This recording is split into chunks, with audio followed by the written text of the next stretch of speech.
Frères et sœurs, bonjour, bonjour Église de Dieu, que la grâce et la paix du Seigneur, la communion du Saint-Esprit soit avec chacun d'entre nous en cette fin des temps. Je crois que nous devons nous focaliser sur notre marche dans le Seigneur en ces fins des temps. Nous devons nous focaliser sur la manière dont nous marchons aujourd'hui en Christ, car ces fins des temps sont mauvais. D'ailleurs, la Bible l'a prédit, la Bible nous l'a enseigné. Notre Messie, le Messie Yeshua, nous avait avertis par rapport à toutes ces choses que nous voyons à la fin des temps. Et nous savons aussi que cela annonce la venue de notre Messie, celui que nous attendons, celui en qui nous avons cru, celui qui nous a donné le salut éternel, celui qui nous donne la vie éternelle, Jésus-Christ en d'autres termes. Donc, je voulais ce matin encore sonner une fois la trompette, parce que en tant que prédicateur de l'évangile, je me dois à chaque fois que je constate des hérésies, des scandales dans le corps du Christ ou bien dans la vie de l'Église. Je me dois, c'est un devoir que le Seigneur nous a donné en tant que prédicateur de pouvoir avertir le peuple de Dieu afin que nous ne soyons pas bernés, afin que nous ne soyons pas séduits, parce que la séduction sévit actuellement dans le monde. La séduction va à une telle vitesse que même les élus, comme la Bible le dit dans Matthieu 24, s'ils ne font pas attention dans leur marche, ils pourraient être entraînés. Mais gloire soit rendue à Dieu qui dit que si cela était possible, parce que bon, cela n'est pas possible, parce qu'on peut être entraîné par moment, mais par la grâce de Dieu, on va s'ouvrir les yeux, on va dire, mais qu'est-ce que je suis en train de faire? Et on va revenir dans le droit chemin. Mais je prie qu'aujourd'hui, que ce que je m'apprête à vous partager, que cela puisse vous édifier, que cela puisse vous amener à prier pour les membres de vos familles, à prier pour le monde, à prier pour l'Église et à prier aussi pour ceux qui sont élevés en dignité et surtout prier pour ceux qui annoncent l'Évangile. Prier pour les prédicateurs afin que lorsqu'ils ouvrent la bouche, qu'ils annoncent uniquement la pensée de Dieu. C'est pour ça que l'apôtre Paul, dans plusieurs de ses livres, demandait à toute l'Église de prier pour lui. Donc, mes frères, je m'apprête à vous lire un article qui m'a fait mal à l'époque où j'ai lu cet article. J'en ai déjà partagé cela avec des frères, mais aujourd'hui, l'Esprit me pousse à partager cela avec l'Église en particulier. Donc, je suis ce que le Seigneur me dit de faire. Donc, soyez tous bénis et continuons ensemble à marcher dans la sanctification, dans l'amour et laissons Dieu régner dans nos cœurs et dans nos vies. Que le Seigneur bénisse tout et chacun de nous. Au nom de Jésus-Christ notre Seigneur. Amen. Alors mes frères, mes sœurs, l'Église de Dieu, je vais vous lire un article et quand je vais poster cet enregistrement, je mettrai le lien dans les commentaires de cet enregistrement afin que vous-même vous puissiez lire le lien, afin que vous-même vous puissiez aller lire le lien. Mais ce matin, j'ai eu à partager cela avec mes frères dont j'ai des coordonnées. Je leur ai partagé cela par l'intermédiaire de, vous savez, WhatsApp, Mais je m'apprête à vous lire ce message qui vient de Africa 24 Info. Africa 24 Info. Et l'auteur de ce message que je m'apprête à vous lire, celui qui a publié bien le message, celui qui a publié le message s'appelle, je crois bien, sous Africacell, on dit Africacell. Donc, je pense que c'est lui qui a publié le message. Et je vois que c'est le pape François qui a dit cela. Alors, je vous lis le message. C'est une question. Le message commence par une question.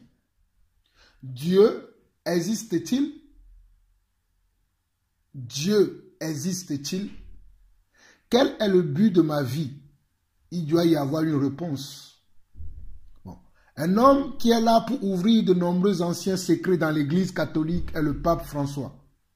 Certaines des croyances qui ont cours au sein de l'Église, mais contraires à la nature aimante de Dieu, sont maintenant mises de côté par le pape qui a été récemment nommé l'homme de l'année par Time Magazine.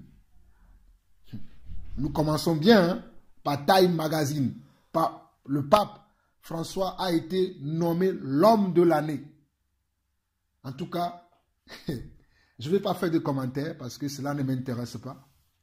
Dans cette dernière révélation, le pape François dit, à travers l'humilité, la recherche de l'âme et la contemplation de la prière, nous avons acquis une nouvelle compréhension de certains dogmes. À travers l'humilité, la recherche de l'âme et la contemplation de la prière, nous avons acquis une nouvelle compréhension de certains dogmes. J'aurais aimé qu'il dise que j'ai, que moi, parce que c'est lui, il parle nous. Bon, peut-être bon, de ces confréries, de leur confrérie, de leur groupe anti-satanique, de leur religion, mais pas nous les véritables enfants de Dieu. Nous les véritables enfants de Dieu, nous ne sommes pas dans leur nouvelle compréhension. J'aimerais quand même faire ce petit commentaire-là. Parce qu'il dit, à travers l'humilité, la recherche de l'âme et la contemplation de la prière, nous avons acquis une nouvelle compréhension de certains dogmes. Je dis à l'exception de l'Église que Dieu a rachetée avec son sang. À l'exception de l'Église que Dieu lui-même a acheté avec son sang. Et ceux-là qui marchent dans la justice de Dieu, ceux-là qui marchent dans la vérité de Dieu, ceux-là qui marchent selon les saintes écritures ne sont pas dans ce mot « nous ». Et je continue. L'Église ne croit plus en un véritable enfer où les gens souffrent. Cette doctrine est incompatible avec l'amour infini de Dieu. L'Église, quand je dis l'Église, je parle de leur confrérie, je parle de leur groupe, je parle de l'écuménisme que le pape François a démarré depuis quelque temps. Mais je ne parle pas de l'Église de Dieu. Parce que l'Église de Dieu, l'Église que Dieu s'est rachetée, croit à l'enfer. Mais leur Église ne croit pas à cela. L'Église ne croit plus à un véritable enfer où les gens souffrent. Cette doctrine est incompatible avec l'amour infini de Dieu. Dieu n'est pas un juge, mais un ami et un amas de l'humanité. Dieu ne cherche pas à condamner, mais seulement à embrasser. Voici ce que le pape François dit. Dieu n'est pas un juge, mais un ami et un amant de l'humanité. Dieu ne cherche pas à condamner, mais seulement à embrasser, comme la fable d'Adam et Ève. Comme la fable d'Adam et Ève, nous voyons l'enfer comme un dispositif littéraire. Waouh! Quelle hérésie! Quel mensonge! Quel blasphème! Oh Seigneur! Merci pour ta patience. Nous voyons l'enfer comme un dispositif littéraire. Oh Seigneur, merci pour ta patience. L'enfer est simplement une métaphore de l'âme isolée qui, comme toutes les âmes, seront finalement unies dans l'amour avec Dieu. Waouh! Hérésie totale. L'enfer est simplement une métaphore de l'âme isolée qui, comme tous les âmes, seront finalement unis dans l'amour avec Dieu. Je suis effaré, outré de lire des phrases comme ça venant de quelqu'un qui est considéré comme le modèle parfait. Le pape François est considéré comme le modèle parfait. Gloire à Dieu que moi, mon modèle parfait, c'est Yeshua Hamashiach. Dans un discours choquant qui résonne à travers le monde, le pape François a déclaré « Toutes les religions sont vraies parce qu'elles sont vraies dans les cœurs de tous ceux qui croient en elles. » Quel autre type de vérité y a-t-il dans le pape? Quel autre type de vérité y a-t-il? Mes frères, regardez vous-même. Toutes les religions sont vraies parce qu'elles sont vraies dans les cœurs de tous ceux qui croient en elles. Oui, la phrase là, elle est vraie pour ceux qui croient à la religion. Mais pour nous qui croyons en Jésus-Christ, nous n'avons pas de religion. Je répète encore, pour nous qui croyons en Yeshua, le Messie, nous n'avons pas de religion. Parce que notre religion à nous, c'est Yeshua, Mashiach. Nous n'avons aucune religion. Nous croyons en Jésus-Christ parce que Jésus-Christ, Yeshua le Messie, est le chemin, la vérité et la vie. Mais nous n'avons pas de religion. Yeshua est notre religion. Celui qui est en Yeshua est esclave de Yeshua. Alors à ce moment-là, Yeshua devient sa religion. Mais nous n'avons pas une religion. Ok, let's go. On continue. Quel autre type de vérité y a-t-il? Dans le passé, l'Église a été dure envers celle qu'elle jugeait moralement répréhensible ou pécheresse. Aujourd'hui, nous ne sommes plus juges. Waouh! Regardez ce que François dit. Quel autre type de vérité y a-t-il dans le passé? L'Église a été dure envers celle qu'elle jugeait moralement répréhensible ou pécheresse. Aujourd'hui, nous ne sommes plus juges.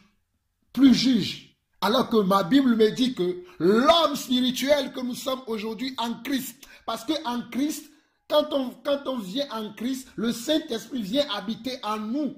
Et la Bible dit que lorsque le Saint-Esprit vient en nous, le Saint-Esprit nous amène, nous convainc déjà. Alléluia, merci Seigneur. Le Saint-Esprit nous convainc déjà de péché, de justice et de jugement. Jean 16, verset 8. Le Saint-Esprit, lorsqu'il vient dans la vie d'un croyant, lorsqu'il vient dans la vie de quelqu'un qui croit en Dieu, lorsqu'il vient dans la vie d'un enfant de Dieu, cela le convainc de justice, de péché et de jugement. Et cet homme qui est rempli des esprits d'antéchrist va nous dire cela. Et les gens vont le croire. Et on va me traiter de fou. Waouh, je suis fou de Dieu. Je suis fou de mon Yeshua. Quel autre type de vérité y a-t-il dans le passé? L'Église a été dure envers celle qu'elle jugeait moralement répréhensible ou pécheresse. Aujourd'hui, nous ne sommes plus juges. Comme un père aimant, nous ne condamnons pas nos enfants.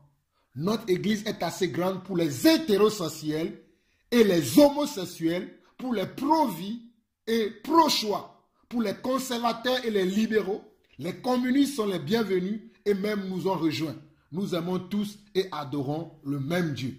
Voilà pourquoi ce monsieur peut faire cette phrase-là. Nous ne sommes plus juges. Parce que dans l'église, il fait rentrer tout. Dans son église, dans son soi-disant église, dans leur monde là. Il faut entrer tout le monde. Il faut entrer leurs frères selon l'esprit qui agit en eux. Parce que Jésus leur dira dans la Bible que vous avez peur. Comment? Vous avez comme père le diable. C'est pour cela que vous faites cette chose-là. C'est pour cela que vous vivez comme ça. Ces personnes qui font ces choses-là ont pour père le diable. Parce que s'ils ont pour père notre Dieu, ils ne peuvent pas vivre comme cela. Et voici comment leur frère, leur père, François, va les conforter dans ces choses en disant que notre église est assez grande pour les hétérosexuels, les homosexuels, pour les pro-vie et pour les pro-choix, pour les conservateurs, les libéraux. Les communistes sont les bienvenus et même nous ont rejoints. Nous aimons tous et nous adorons le même Dieu. Dans l'église de Dieu, on n'a pas de partis politiques. Où on reçoit la droite, la gauche, les socialistes, les républicains, je ne sais pas, les démocrates. Dans l'église, il n'y a pas ça. Dans l'église, il n'y a qu'un seul... Oh! Dans l'église... Les mots me manquent. Dans l'église de Dieu, nous avons un seul roi, Yeshua Hamashiach. C'est pour cela qu'en Matthieu chapitre 6, il va nous dire que ton règne vienne, c'est-à-dire que le roi là qui domine le monde, le roi là qui doit diriger le monde, parce qu'aujourd'hui dans le monde dans lequel nous vivons, il y a un autre roi qui le dirige, c'est Satan, vous le savez très bien. Mais dans le royaume de Dieu, dans lequel nous appartenons, nous qui avons cru en Dieu, qui sont encore dans ce monde, mais qui ne sont pas de ce monde. Et ça, vous pouvez le lire dans Jean chapitre 15, verset 18 à 25.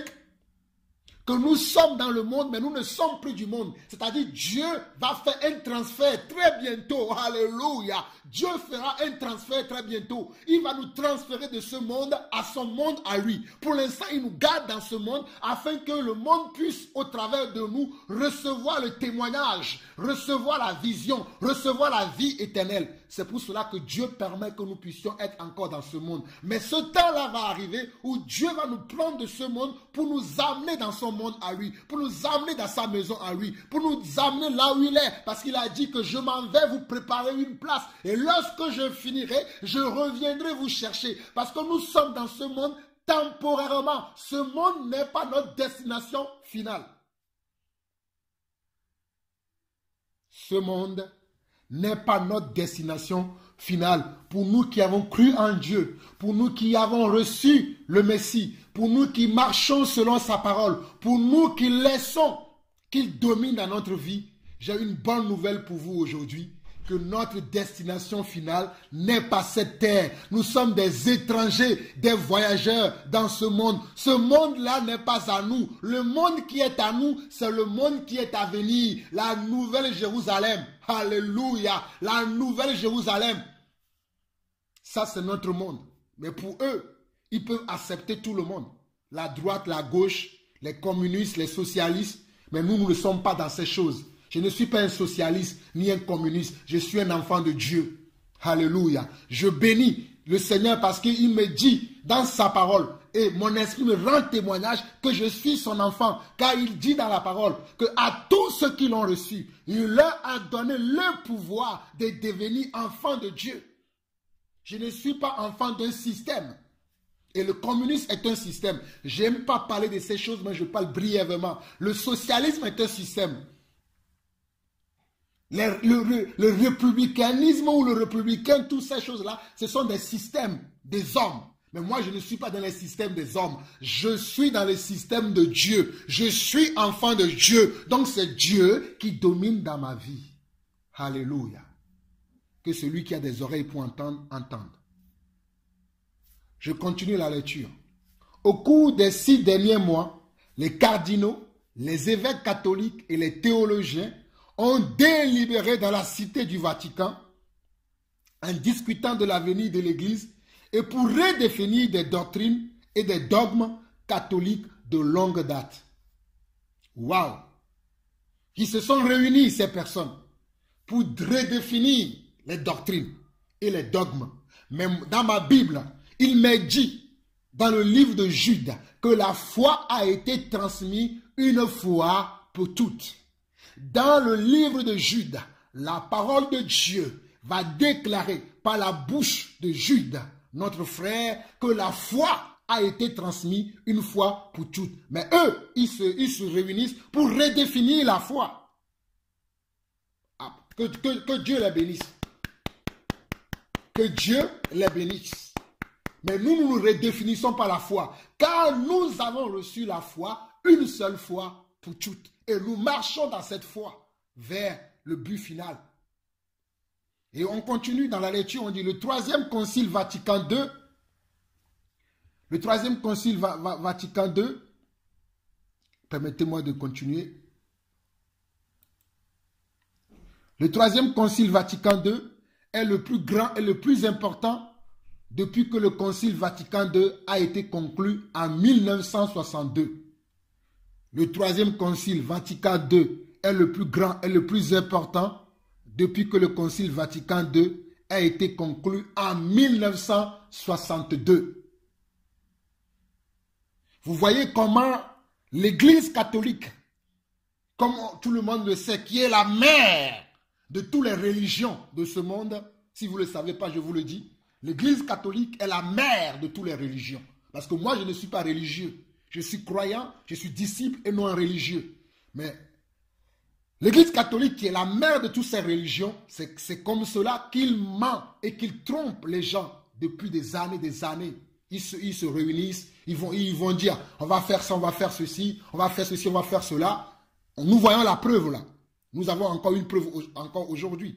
Et beaucoup de catholiques Oh Seigneur, sauve ces gens. Ils ne sont même pas au courant de ces choses. Ils vont à la messe le dimanche.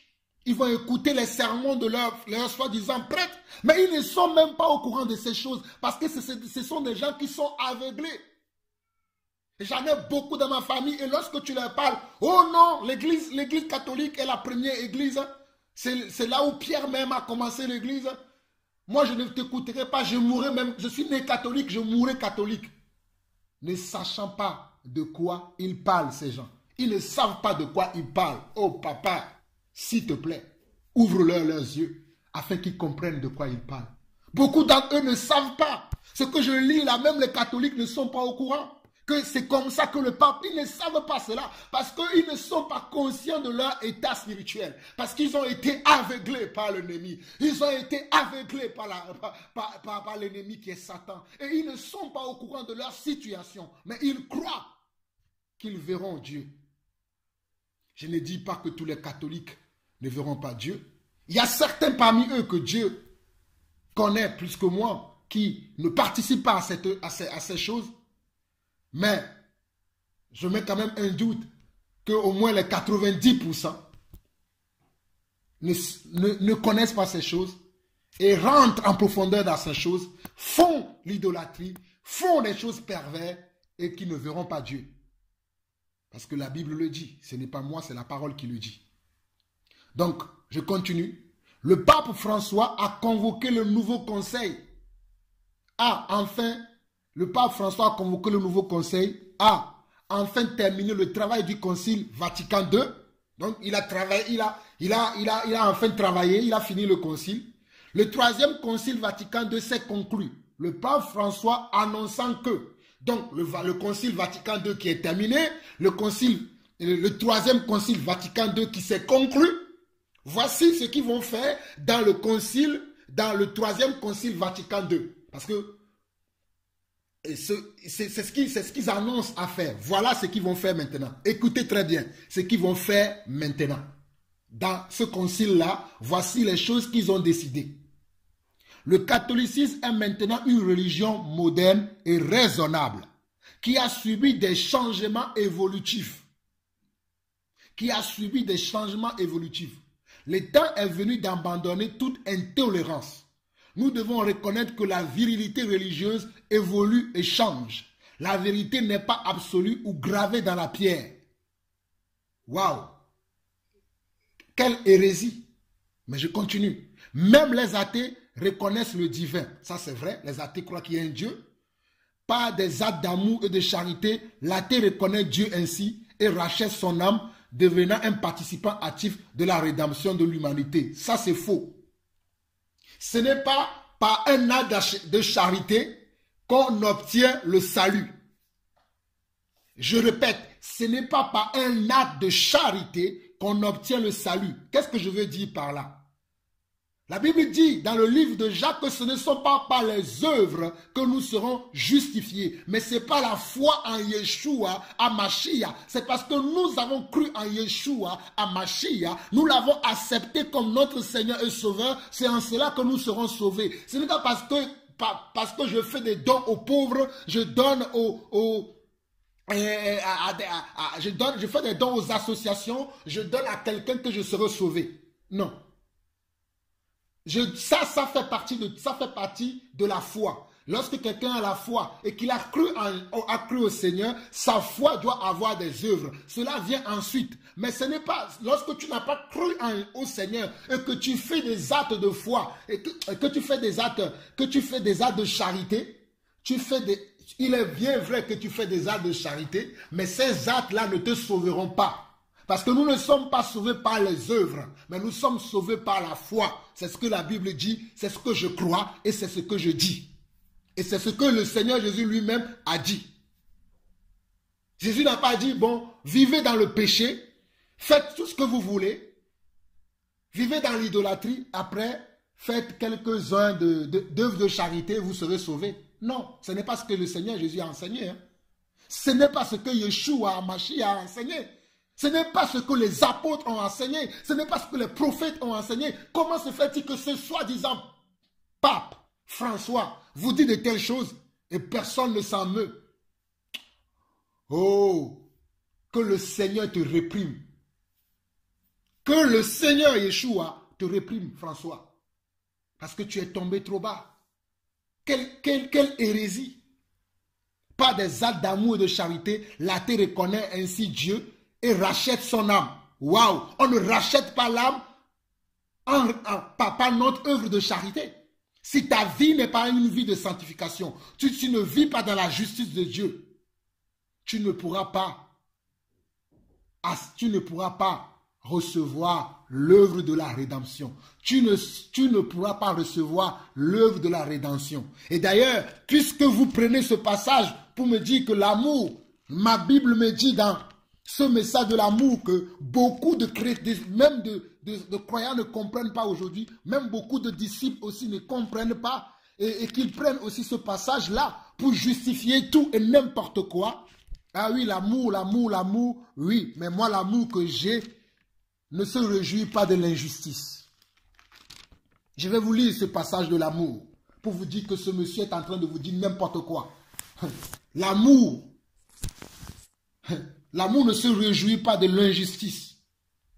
Regardez ce qu'on nous dit, l'amour, dans 1 Corinthiens chapitre 13. On dit, quand je parlais les langues des hommes et les langues des anges, si je n'ai pas l'amour, je suis un airain qui résonne ou une cymbale qui retentit. Et quand j'aurai le don de prophétie, la science de tous les mystères et de toute la connaissance, quand j'aurai même toute la foi jusqu'à transporter des montagnes, si je n'ai pas l'amour, je ne suis rien. Et quand je distribuerai tous mes biens pour la nourriture des pauvres, voilà, on le dit ici, quand je distribuerai tous mes biens pour la nourriture des pauvres, quand je livrerai même mon corps pour être brûlé, si je n'ai pas l'amour, cela ne me sert à rien. Ce verset 3 me dit, si je n'ai pas l'amour pour Dieu, si je n'ai pas l'amour pour la vérité, si je n'ai pas l'amour pour Dieu, pour aimer ce que Dieu veut, pas l'amour personnel à moi-même. Verset 4. L'amour est patient, il est plein de bonté. L'amour n'est point envieux, l'amour ne se vante point, il ne sent point d'orgueil, il ne fait rien de malhonnête, il ne cherche point son intérêt, il ne s'irrite point, il ne soupçonne point le mal, il ne se réjouit point de l'injustice, mais il se réjouit de la vérité. Je vais m'arrêter beaucoup sur le verset 6. Que beaucoup d'entre nous, nous enlevons de notre vocabulaire. L'amour ne se réjouit point de l'injustice. C'est quoi? Vous allez me dire, oui Jean-Paul, c'est quoi l'injustice? Ouais, c'est ça que vous devez chercher. C'est quoi l'injustice? C'est quoi l'injustice? Celui qui n'est pas juste est injuste. Celui qui ne vit pas dans la justice pratique comment? L'injustice. Donc c'est un terme qui est vaste. Donc je ne peux pas accepter ce que le pape François dit là, que non, oui, je vous relis sa phrase, que par des actes d'amour et de charité, la terre reconnaît Dieu ainsi et rachète son âme, devenant un participant actif dans la rédemption de l'humanité. Mais je crois que le pape François a oublié le verset 6 de 1 Corinthiens, que l'amour ne se réjouit point de l'injustice, mais il se réjouit de la vérité. Car l'athée, qui se réjouit de temps en temps de l'injustice dans le monde, qui se réjouit de temps en temps de l'injustice dans ses actes, qui fait même des actes injustes, verra-t-il mon Seigneur, mon Dieu? Non, il ne verra pas mon Seigneur, mon Dieu, parce que ma Bible me le dit. Il ne verra pas le Seigneur. Et lui, il va dire que il recevra la rédemption. Quelle rédemption? Quelle rédemption recevront-ils ces personnes-là qui ne craignent pas le Seigneur, qui vivent dans l'immoralité, qui vivent dans ces choses que vous venez, que eux-mêmes ils ont dit, que bon voilà, notre église est assez grande pour accueillir les hétérosexuels, les homosexuels, les pro-vie, les pro-choix, les communistes, tout ça là sont bienvenus chez eux. Mais ces gens vivent dans quoi? Dans l'injustice. Ces gens vivent dans ce qui n'est pas vrai. Comment ces gens peuvent-ils voir le Seigneur? Comment ces gens peuvent-ils voir le Seigneur notre Dieu? Parce qu'aucune personne qui vit dans le péché ne peut voir la gloire de notre Dieu, ne peut accéder au trône de notre Dieu, car l'immoralité ne peut pas aller dans la présence de Dieu. L'immoralité, le péché ne peut pas aller dans la présence de Dieu. C'est pour cela que lorsque le Seigneur Jésus a pardonné la femme adultère, il lui a dit quoi? Va et ne pêche plus. Il ne lui a pas dit va, je t'aime, mais continue dans le péché. Il a dit va et ne pêche plus. C'est le message regardez ce qu'on nous dit aujourd'hui. Hein? Il continue une déclaration dans le discours du pape a envoyé les traditionalistes dans un accès de confusion et d'hystérie. Ben oui. C'est normal. Et il continue. Dieu est en train de changer et d'évoluer en tant que nous-mêmes. Oh, mon Dieu ne change pas. Parce que ma Bible me dit que Dieu est le même hier, aujourd'hui et éternellement. God is the same tomorrow, today and forever. God is the same. C'est pas possible. Comment on peut tromper les gens comme ça? Dieu est en train de changer et d'évoluer en tant que nous-mêmes. Dieu n'est pas un homme pour se repentir. Dieu est Dieu. Il dit Dieu est en train de changer. Dieu ne change pas. Il est le même hier, aujourd'hui et éternellement. Dieu vit en nous et dans nos cœurs. Oui, je suis d'accord que Dieu vit en nous et dans nos cœurs.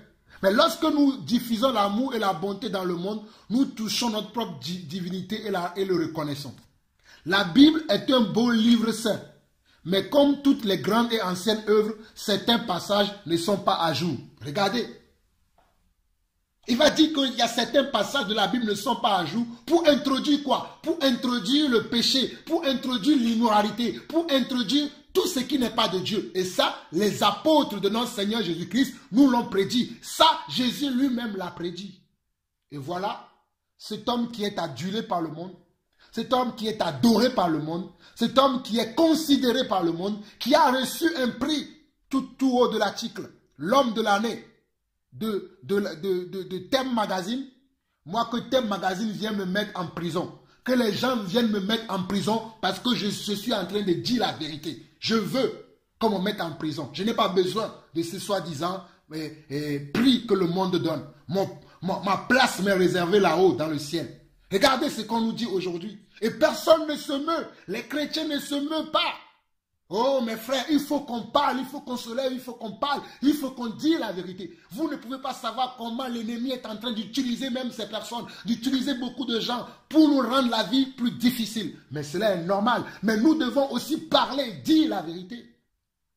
Nous ne devons pas rester comme ça et sans rien dire. Et accepter que ces gens qui n'honorent pas notre Dieu, qui ne glorifient pas la sainte parole, qui ne glorifient pas le Seigneur, puissent continuer dans leur besogne. Mais levons-nous et parlons. Mais on est là, personne ne se meut. Moi, je parlerai et je parlerai encore. Je continue pour finir l'article. Certains appellent même à l'intolérance ou au jugement. Non, nous sommes tolérants. Si tu veux rester homosexuel, c'est ton choix. Si tu veux rester dans l'immoralité, c'est ton choix. Si tu veux rester dans le communisme, c'est ton choix. Mais nous croyons que Jésus-Christ est le chemin, la vérité et la vie. Et nous acceptons sa pensée. Nous amenons nos pensées captives à l'obéissance du Seigneur Jésus-Christ. Mais toi, tu ne dois pas nous dire que non, nous ne devons pas faire cela. Si toi, tu veux rester homosexuel, reste homosexuel. Mais laisse-nous aussi, nous, vivre notre foi. C'est ça, la tolérance. C'est ça, la tolérance. Nous devons vivre notre foi. Mais aujourd'hui, il y a des lois qui sont votées que tu ne peux même pas parler de Dieu aux gens. Vous savez cela? Qu'il y a des lois qui sont votées dans certains pays qui vont bientôt arriver dans tous les pays. Qu'on ne pourra même plus parler de Dieu aux gens. On ne pourra plus partager notre foi. Mais on peut supporter, nous on peut être là, voir leurs hérésies, voir leurs bêtises, mais nous ne pouvons pas parler de la vérité. Gloire soit rendue à l'apôtre Paul qui a dit dans le livre de Corinthiens que même si vous m'enfermez en prison, même si vous m'enfermez dans un trou de la terre, vous n'enfermez pas la parole de Dieu. Il a dit, l'apôtre Paul a dit, je rends grâce à Dieu. Parce qu'il était en prison, mais il parlait en prison. Il écrivait des lettres en prison. Beaucoup de lettres de l'apôtre Paul a été écrites lorsqu'il était en prison. On va nous dire que l'apôtre Paul aussi n'existait pas. Que, comme il a dit plus haut, que l'enfer n'existe pas, que l'enfer est un dispositif littéraire On me dira aussi que l'apôtre Paul aussi est un dispositif littéraire. Mais quelle hérésie! Quelle hérésie! Je continue. Conformément à notre nouvelle compréhension, nous allons commencer à ordonner des femmes cardinaux, des évêques et des prêtres. À l'avenir, j'espère que nous aurons un jour un pape féminin, que personne ne ferme aux femmes les portes qui sont ouvertes aux hommes. Vous voyez? Jésus a-t-il pris une femme dans son équipe que nous appelons communément les apôtres? Y avait-il une femme là-dedans? Vous voyez comment ces personnes, comme la Bible dit, hein, ils vont tordre les sens des Écritures, ils vont amener une nouvelle religion, ils vont amener une nouvelle chose. Mais ces choses nous ont été prédites dans la parole. Ces choses nous ont été prédites, rien qu'à lire 1 Timothée chapitre 4, 2 Timothée chapitre 3, Tite chapitre 1 et 2. Nous voyons ces choses. Nous voyons Jude parler de ces choses. Ces choses ont été annoncées d'avance. S'il n'y a rien de nouveau, ce qui a été annoncé d'avance, c'est ce qui s'accomplit sous nos yeux, mes frères. C'est ce qui s'accomplit sous nos yeux. Regardez tout ce que le pape veut dire. Le pape François vient de dire. Il vient d'annuler la parole de Dieu. Il vient d'annuler la parole de Dieu par ses propos. Il vient de nous faire comprendre que nous ne devons pas croire à la parole de Dieu. Savez-vous cela? Lorsqu'il dit que l'enfer n'existe pas, qu'il n'y aura pas un jugement, le pape François est en train, je vais vous citer quelques passages et je vais m'arrêter là, parce que chacun doit faire sa part. Moi, je viens de faire ma part, mais je sais que peut-être d'autres frères seront inspirés plus que moi pour en parler encore davantage. Mais selon l'inspiration que Dieu m'a donnée ce matin, je vais m'arrêter ainsi sous peu. Regardons bien dans Jean chapitre 5. Quand nous regardons Jean chapitre 5, où le Seigneur Jésus parle, où dit en vérité, Jean chapitre 5, verset 25 à 29, il dit, en vérité, c'est ça la vérité, ce n'est pas ce que François dit. La vérité vient de qui? Vient de la bouche de Dieu. Dans un verset, oh alléluia, merci Seigneur, dans Ésaïe, je vais vous lire cela. Comme ça, vous-même, vous allez choisir si vous croyez en Dieu ou si vous croyez en François. Je vais vous lire ce passage-là afin que vous décidez en qui vous croyez.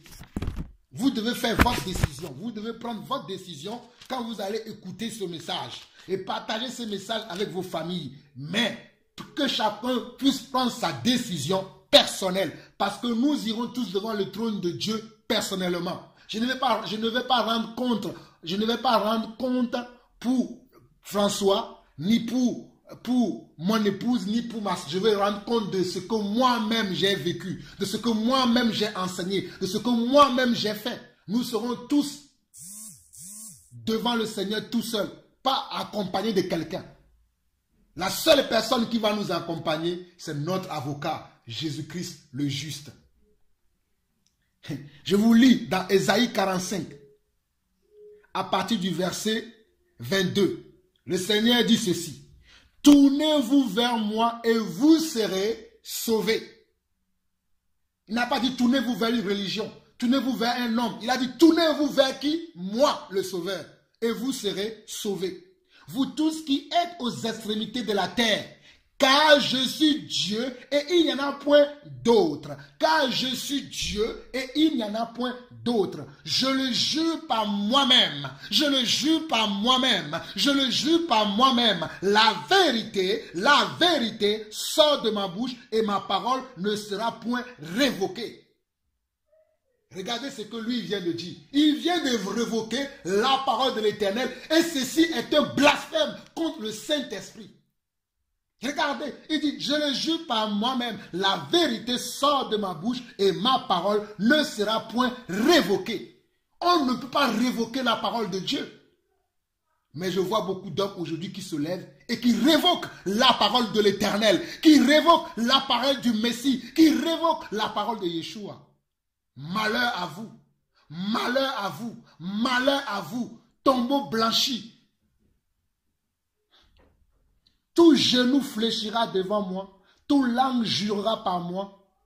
En l'Éternel seul, me dira-t-on, réside la justice et la force. À lui viendront pour être confondus tous ceux qui étaient irrités contre lui. Par l'Éternel seront justifiés et glorifiés tous les descendants d'Israël. Regardez, Dieu dit que la vérité sort de sa bouche. La vérité ne vient pas de ces soi-disant hommes de Dieu que vous voyez un peu partout. Il n'y a pas que le pape François. Il y en a plusieurs aujourd'hui qui amènent d'autres vérités, qui amènent d'autres paroles, qui ne sont pas la parole qui est sortie de la bouche de Dieu. Qui ne sont pas des paroles qui sont sorties de la bouche de Dieu. Mais la vérité qui est sortie de la bouche de Dieu sont dans les Saintes Écritures. Je vous lis maintenant Jean chapitre 5, versets 25 à 29. Il dit, en vérité, je vous le dis, l'heure vient et elle est déjà venue, où les morts entendront la voix du Fils de Dieu, et ceux qui l'auront entendu vivront. Car comme le Père a la vie en lui-même, ainsi il a donné au Fils d'avoir la vie en lui-même. Il lui a donné le pouvoir de juger, parce qu'il est le Fils de l'homme. Parce qu'il est le Fils de l'homme. Il a donné le pouvoir à qui? À Jésus-Christ de comment? De juger. Mais le pape François nous dit qu'il n'y aura pas de jugement, que Dieu ne jugera pas. Mais je continue. Ne vous étonnez pas de cela, car l'heure vient où tous ceux qui sont dans les sépulcres entendront sa voix et sortiront. Verset 29. Ceux qui auront fait le bien ressusciteront pour la vie, mais ceux qui auront fait le mal ressusciteront pour le jugement. Ceux qui auront fait le mal ressusciteront pour le jugement. Et monsieur François dit qu'il n'y aura pas un jugement. Je continue toujours dans le livre de Jean. Parce que Jean nous révèle beaucoup de choses. Jean nous révèle beaucoup de choses.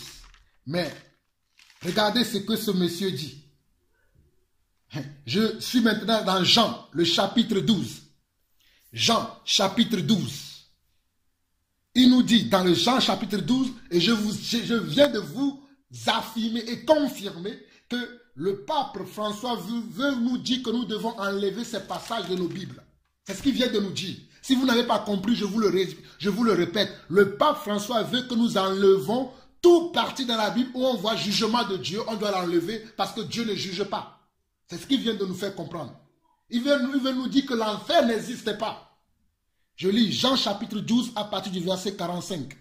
Et celui qui me voit celui qui m'a envoyé.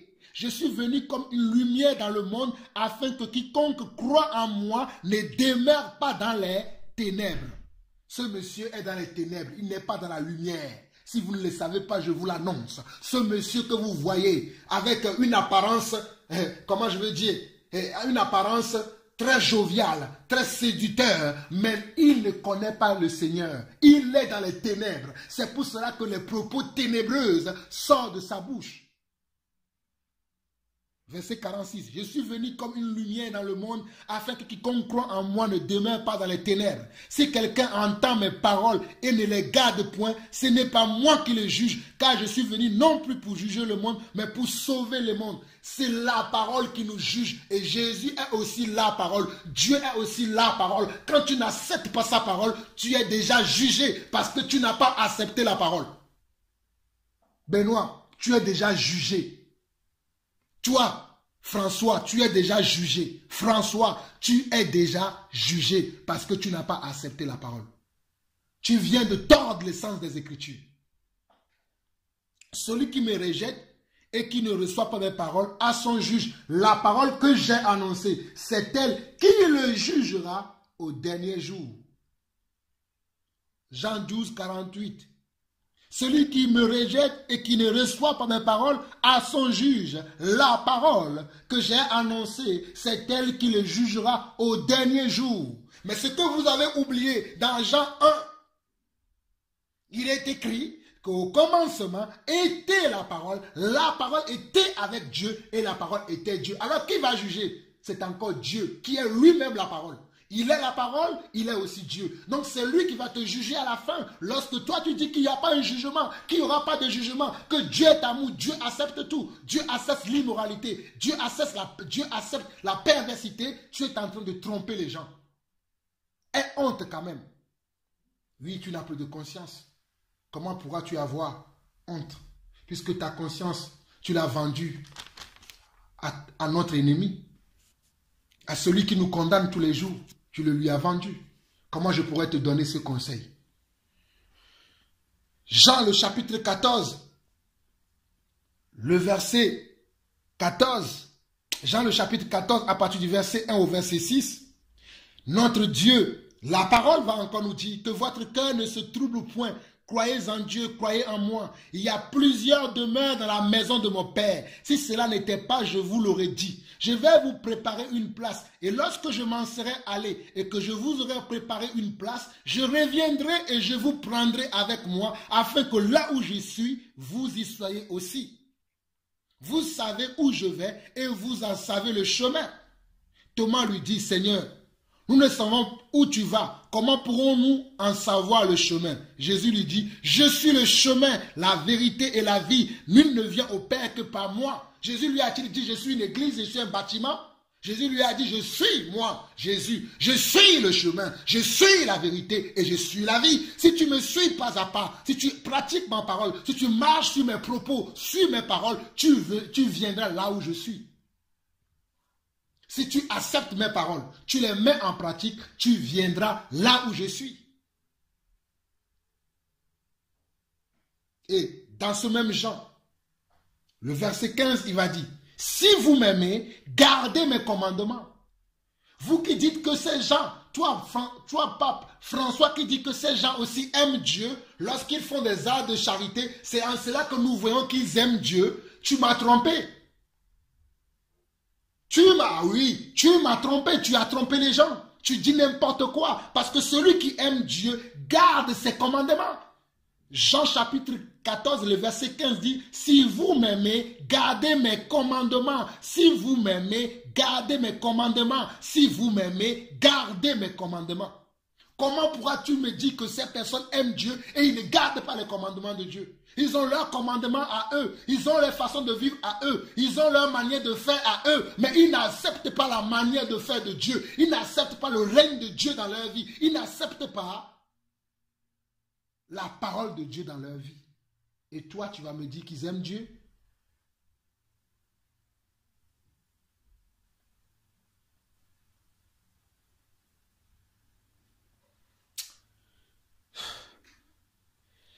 Regardez Jean chapitre 16. Je vous conseille, lisez les livres de Jean. Rien que les livres de Jean, mes frères, Église de Dieu, rien que les livres de Jean contredit tous les propos du pape François. Rien que les livres de Jean. Si vous ne connaissez pas les autres livres de la Bible, vous lisez que les livres de Jean, tous les propos que le pape François vient de dire là, que le livre de Jean les condamne déjà.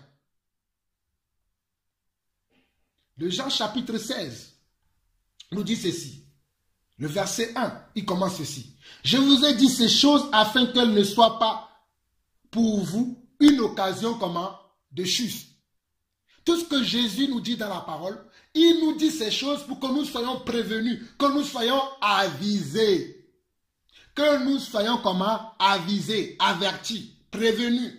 Afin qu'on ne se fasse pas berner par les soi-disant serviteurs de Dieu qui sont que des serviteurs de Mammon, des serviteurs de Satan. Ils ne sont pas des serviteurs de Dieu. Dieu nous a avertis afin que nous ne nous fassions pas berner. Mais beaucoup se font berner encore aujourd'hui.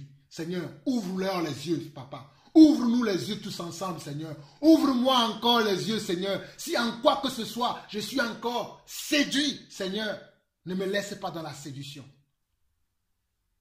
On nous dit, Jean chapitre 16, je vous ai dit ces choses afin qu'elles ne soient pas pour vous une occasion de chute. Ils vous excluront des synagogues. Voilà. Parce que ce que je dis là, ben, le pape François ne va pas m'inviter à venir prêcher dans son soi-disant église. Hein. Parce qu'il dit quoi? Ils vous excluront des synagogues et même l'heure vient où quiconque vous fera mourir croira rendre un culte à Dieu. Ne vivons-nous pas ces choses-là maintenant? Où on tue les gens sous prétexte qu'on le fait dans le nom de Dieu. Mais ces gens qui font ces choses-là, ne sont-ils pas dans les religions que le pape là me dit que ces gens, qu'il n'y a qu'une seule religion, que tout le monde peut adorer Dieu? Même le bouddhiste qui s'assoit devant son Bouddha, même l'Africain qui s'assoit devant son serpent, ou je ne sais pas, l'Asiatique qui s'assoit devant son Dieu, qui est fait de ses mains, il dit qu'il adore Dieu.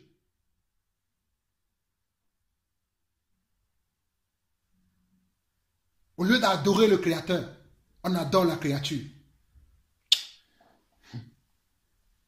Verset 3 de Jean 16. Ils agiront ainsi parce qu'ils n'ont connu ni le Père, ni moi. C'est ça ce que la Bible dit. Ils agiront ainsi parce qu'ils n'ont connu ni le Père, ni moi. Mes frères, je suis en train de vous dire, par le Saint-Esprit qui m'a envoyé ce matin, vous apporter ce message, que cet homme n'a connu ni le Père, ni le Fils. Dieu ne l'a pas envoyé. Cet homme, François, ne connaît pas notre Dieu. Je vous le dis haut et fort, le pape François ne connaît pas notre Seigneur, notre Dieu. Ces hommes sont en train de vous amener tout droit dans le mauvais chemin, parce qu'ils ne connaissent pas notre Dieu. S'ils connaissaient notre Dieu, ils ne diraient pas de tels propos. Ils réfléchiraient 1001 fois avant de parler. Verset 4. Je vous ai dit ces choses afin que lorsque l'heure sera venue, vous vous souveniez que je vous les ai dites. Je ne vous ai pas parlé dès le commencement parce que j'étais avec vous. Mais maintenant je m'en vais vers celui qui m'a envoyé et aucun de vous ne me demande où vas-tu. Mais parce que je vous ai dit ces choses, la tristesse a rempli votre cœur. Cependant, je vous dis la vérité. Cependant, je vous dis la vérité. Tout ce que Jésus disait, c'était la vérité. Il vous est avantageux que je m'en aille. Il vous est avantageux que je m'en aille, car si je ne m'en vais pas, le consolateur ne viendra pas vers vous. Mais si je m'en vais, je vous l'enverrai. Et quand il sera venu, il convaincra le monde en ce qui concerne le péché, la justice et le jugement. Quand le consolateur, cet homme dit qu'il a reçu le consolateur, qui parle tous les jours du consolateur, il parle du jour du Saint-Esprit. Ce monsieur parle tous les jours du Saint-Esprit. Il a oublié que le Saint-Esprit amène aussi le jugement. Il a oublié cela. Quel Saint-Esprit a-t-il reçu? Pas le Saint-Esprit que moi j'ai reçu. Parce que le Saint-Esprit que moi j'ai reçu me convainc de péché, de justice et de jugement. Le Saint-Esprit me dit, lorsque je fais une bêtise, lorsque je sors de la volonté de Dieu, il me dit, hey, répands-toi ou sinon tu vas être jugé. C'est ça le Saint-Esprit que moi j'ai reçu. Quel Saint-Esprit lui a reçu? Quel Saint-Esprit, toi, François, tu as reçu? Et tu es en train de berner les gens. Et les gens te suivent. Ce n'est pas normal, Église de Dieu. Et parce qu'ils ne croient pas en moi, la justice, parce que je vais au Père et que vous ne verrez plus. Le jugement, parce que le prince de ce monde est jugé. N'avez-vous pas lu toutes ces choses dans la parole de Dieu? Ne savons-nous pas toutes ces choses? Jean chapitre 17. Jean chapitre 17. Le verset 3 dit ceci. Or la vie éternelle, c'est qu'ils te connaissent, toi, le seul vrai Dieu, et celui que tu as envoyé, Jésus-Christ. La vie éternelle, le paradis, la vie éternelle, c'est qu'on croit qu'il y a un seul vrai Dieu.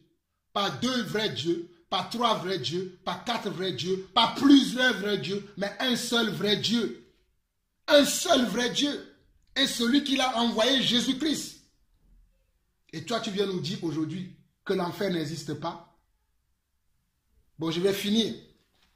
Pour toi qui dis que l'enfer n'existe pas, je vais finir par un dernier passage. Il y a tellement de passages, mais je crois que j'ai fait ma part. Lorsque le Seigneur m'a dit, lève-toi et parle encore, j'ai fait ma part. Lui-même, il fera le reste. Je suis conscient de cela. Quand nous regardons dans Apocalypse, chapitre 20, chapitre 20, vous qui suivez ces hommes, continuez à les suivre. Mais vous qui cherchez la vérité, si vous écoutez cette vérité, repentez-vous. Si en quoi que ce soit vous avez péché contre le Seigneur, si en quoi que ce soit vous êtes dans ces choses que ce monsieur dit que c'est bon, c'est juste, hein, sortez de ces choses et allez au pied de la croix. Allez vers Jésus-Christ. Demandez-lui pardon. Demandez que vous voulez sortir de cette chose. Vous voulez être délivré de ces choses. Vous voulez la délivrance totale de ces choses. Et Dieu vous délivrera parce qu'il m'en a délivré. Dans Apocalypse chapitre 20, à partir du verset 10, on dit, « Et le diable qui les séduisait fut jeté dans les temps de feu et de soufre, où sont la bête et le faux prophète. Ils sont tourmentés jour et nuit au siècle des siècles. » Mais Benoît, au début de ma lecture, nous a dit qu'il ne croit pas en un véritable enfer, que l'enfer est un dispositif littéraire. Je peux vous le lire. L'Église croit en un véritable... L'Église ne croit plus en un véritable enfer où les gens souffrent. Cette doctrine est incompatible avec l'amour infini de Dieu. Dieu n'est pas un juge, mais un ami et un amant de l'humanité. Dieu n'est pas mon amant, il est mon Dieu, il est mon créateur. Dieu ne cherche pas à condamner, mais seulement à embrasser. Comme la fable Adam et Ève, nous voyons l'enfer comme un dispositif littéraire. Donc pour ce monsieur, Adam et Ève n'existent pas. C'est encore une fable. Mais la Bible ne dit-elle pas que nous sommes tous descendus d'Adam et Ève? L'apôtre Paul ne va pas nous dire dans le livre de Romains que par un seul homme, le péché a atteint le monde et par un seul homme aussi, la justification a atteint tous les hommes. Cet homme parle de quelle Bible? Cet homme lit quelle Bible? Pas la Bible des apôtres, pas la parole des apôtres et des prophètes. Mais je crois qu'il est en train de vous parler d'une autre Bible. Mais pas de la Bible que le Seigneur Jésus et ses apôtres nous ont laissée. Parce que dans la Bible du Seigneur Jésus-Christ, par Adam et Ève, le péché est entré dans le monde. Mais par Jésus-Christ, nous recevons comment? L'adoption. Nous recevons la justification si nous l'acceptons à une condition. Si nous l'acceptons comme notre Seigneur et Sauveur. Si nous l'acceptons comme la vérité, le chemin et la vie. Je reviens dans Apocalypse chapitre 20 pour finir. Et le diable qui les séduisit fut jeté dans les temps de feu et de soufre où sont la bête et le faux prophète. Le faux prophète, c'est ce sont Jean. Ces gens-là, ils seront aussi avec eux. Ils sont tourmentés jour et nuit au siècle des siècles. Puis je vis un grand trône blanc et celui qui était assis dessus. La terre et le ciel s'enfuirent devant sa face et il ne fut plus trouvé de place pour eux. Et je vis les morts, les grands et les petits, qui se tenaient devant le trône. Des livres furent ouverts et un autre livre fut ouvert, celui qui est le livre de vie.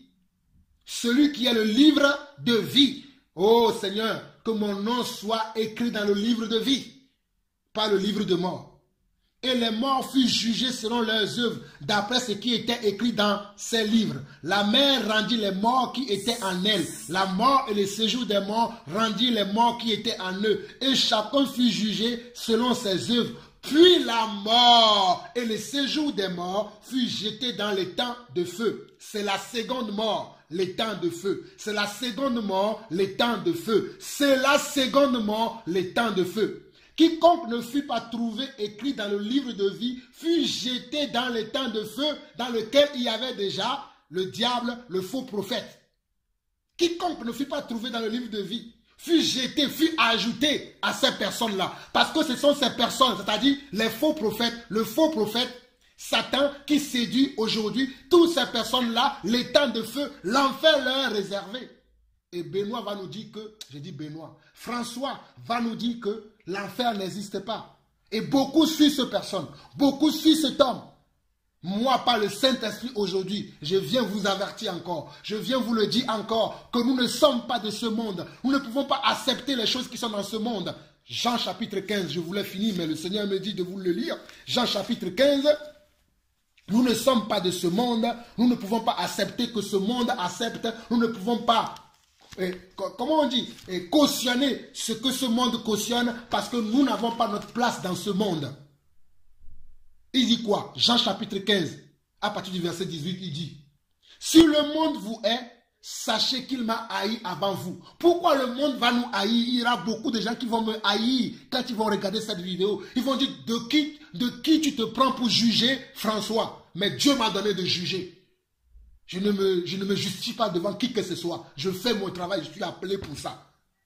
Si vous étiez du monde, le monde aimerait ce qui est à lui. Mais parce que vous n'êtes pas du monde et que je vous ai choisi du milieu du monde, à cause de cela, le monde vous hait. Souvenez-vous de la parole que je vous ai dite. Le serviteur n'est pas plus grand que son maître. S'ils m'ont persécuté, ils vous persécuteront aussi. S'ils ont gardé ma parole, ils garderont aussi la vôtre. Mais ils vous feront toutes ces choses à cause de mon nom, parce qu'ils ne connaissent pas celui qui m'a envoyé. Ils vont me critiquer, ils vont m'insulter, ils vont me dire de qui tu te prends, parce qu'ils ne connaissent pas celui qui m'a envoyé, parce qu'ils ne connaissent pas le Dieu que je sers, le Dieu que j'adore, le Dieu que je prie. Ils ont un autre Dieu. Au verset 22, il va dire, si je n'étais pas venu et que je ne leur ai point parlé, ils n'auraient pas de péché. Mais maintenant, ils n'ont aucune excuse de leur péché. Celui qui me hait aussi mon Père. Celui qui nous hait aussi le Seigneur Dieu. Celui qui nous hait aussi le Seigneur Dieu. Celui qui nous hait aussi le Seigneur Dieu. Et pour finir, pour de bon aujourd'hui, Matthieu chapitre 24, dont je vous parlais tout à l'heure, où on voit que beaucoup de ces hommes vont essayer de pouvoir s'accaparer des élus, même s'il était possible. Mais Dieu nous a prévenus. Regardez Matthieu chapitre 24. Regardez Matthieu chapitre 24. C'est là où je vais finir. Il dit, comme Jésus s'en allait au sortir du temple, ses disciples s'approchaient pour lui en faire remarquer les constructions. Mais il leur dit, voyez-vous tout cela, je vous le dis en vérité, il ne restera pas ici pierre sur pierre qui ne soit renversé. Il s'assit sur la montagne des Oliviers et les disciples vinrent en particulier lui poser cette question. Dis-nous quand cela arrivera-t-il et quel sera le signe de ton avènement et de la fin du monde?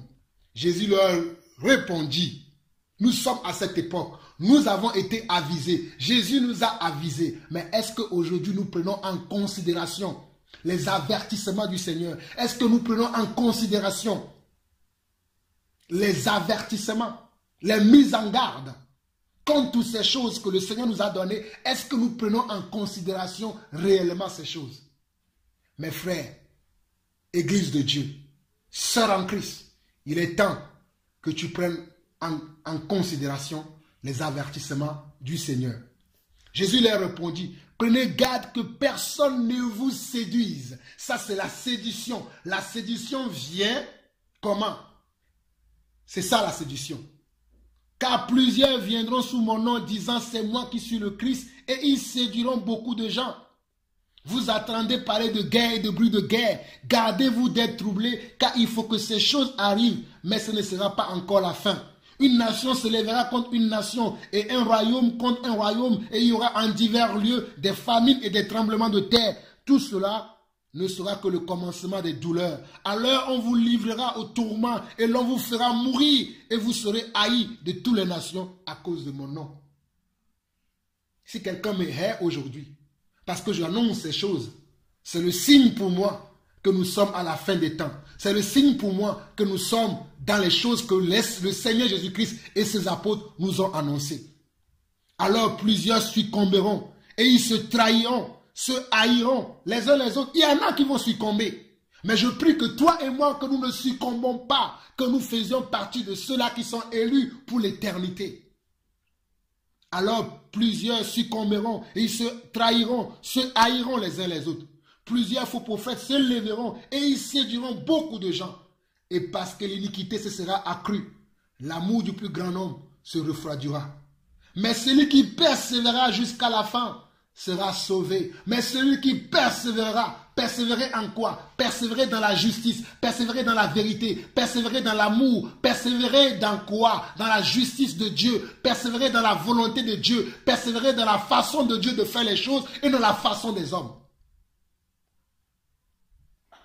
Cette bonne nouvelle du royaume sera prêchée dans le monde entier pour servir de témoignage à toutes les nations. Alors viendra la fin. C'est pourquoi, lorsque vous verrez l'abomination de la désolation dont a parlé le prophète Daniel, établit un lieu saint, que celui qui lit fasse attention. Alors que ceux qui seront en Judée fuient dans les montagnes, que celui qui sera sur le toit ne descend pas pour prendre ce qui est dans sa maison. Et que celui qui sera dans les champs ne retourne pas en arrière pour prendre son manteau. Malheur aux femmes qui seront enceintes et à celles qui arrêteront en ces jours-là. Priez pour que votre fuite n'arrive pas en hiver ni un jour de sabbat. Car alors la détresse sera si grande alors la détresse sera si grande qu'il n'y en a point eu de pareil depuis le commencement du monde jusqu'à présent et qu'il n'y en aura eu jamais. La détresse qui va venir bientôt, c'est une détresse qui n'a jamais eu lieu et qui n'en aura jamais plus. Mais celle-là n'est pas encore venue. Mais Dieu nous prépare. Verset 22. Et si ces jours n'étaient pas abrégés, personne ne serait sauvé. Mais à cause des élus, ces jours seront abrégés. Si quelqu'un vous dit alors, le Christ est ici ou il est là, ne le croyez pas, car il s'élèvera de faux Christ et de faux prophètes. Ils feront de grands prodiges et de grands miracles, au point de séduire, s'il était possible, même les élus.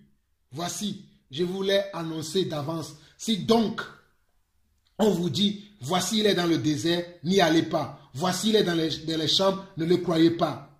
Car comme l'éclair part de l'Orient et se monte jusqu'à l'Occident, ainsi sera l'avènement du Fils de l'homme. En quelque lieu que ce soit, le cadavre, là, s'assemblent les vautours. Mes frères, je vais m'arrêter là. Je vous conseille de vous-même de relire ces passages, de relire toute la Bible si vous avez l'occasion, de relire les messages des prophètes, de relire les messages des apôtres. Vous allez voir que ces messages parlent toujours de justice et de jugement. De justice et de jugement. Parce que notre Dieu est juste et il est aussi un juge. Notre Dieu est aussi juste et il est aussi un juge et il va juger. N'écoutons pas ces gens qui disent que l'enfer n'existe pas. N'écoutons pas ce faux prophète François qui dit que l'enfer n'existe pas. Écoutons plutôt les prophètes, écoutons le Seigneur Jésus-Christ et soyons raisonnables, travaillons à notre salut avec crainte et tremblement. Ne soyons pas un scandale à l'église de Dieu. Dans l'église de Dieu, il ne peut pas avoir ces choses. Si vous lisez Romains chapitre 1, Romains chapitre 1, tout ce que ce monsieur est en train de dire se trouve dans Romains chapitre 1. Tout ce que ce monsieur, François, vous annonce se trouve dans Romains chapitre 1. Mes frères, c'est ainsi que l'écrit que le Seigneur a mis dans mon cœur ce matin, je viens de le finir. Soyez tous bénis, soyez tous encouragés, et soyez tous dans la crainte du Seigneur et surtout, persévérons dans l'amour de la justice, dans l'amour de la vérité, dans l'amour de la volonté de Dieu et dans l'amour du règne de Dieu sur la terre au nom de Jésus-Christ, au nom de Yeshua, au nom de Yeshua, au nom de Yeshua. Shalom, shalom, shalom et shalom.